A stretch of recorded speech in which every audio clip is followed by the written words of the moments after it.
নমস্কার, জয় হিন্দ, জয় ভারত। দেখো, ভারতীয় মানে একটা অনেক বড় সম্মান, ভারতীয় মানে একটা অনেক বড় গর্বের ব্যাপার।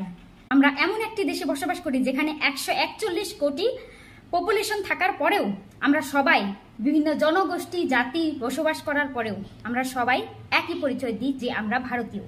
আমাদের রেকর্ড আছে যে আমরা কোনো দেশকেই যুদ্ধ বিগ্রহের ক্ষেত্রে আগে প্রস্তাব দিই না, কিন্তু তার মানে এটা না যে আমরা তার প্রত্যুত্তর দিই না। ভারত সবসময় শান্তিপ্রিয়তাকে পছন্দ করে এসেছে। তার জন্যেই হাতে গোনা দুটি একটি দেশ বাদে বাকি সব দেশ ভারতীয়দের বন্ধু। তারা একইভাবে ভারতীয়দের সম্মান, শ্রদ্ধা ও বিশ্বাস আর খুব ভালোবাসে। এখানে নানা জাতি, ধর্ম, বর্ণের মানুষ বসবাস করার পরেও আমরা সবাই, আমাদের ভারতের উপরে যদি কোনো বিপদ বা আশঙ্কা দেখা দেয়, আমরা সবাই মিলে এক হয়ে যাই, আমরা সবাই মিলে এক হয়ে রুখে দাঁড়াই। আর এটা একমাত্র ভারতীয়দেরই সম্ভব, ভারতীয়রাই পারে। আমি গর্বিত, আমি ভারতীয়।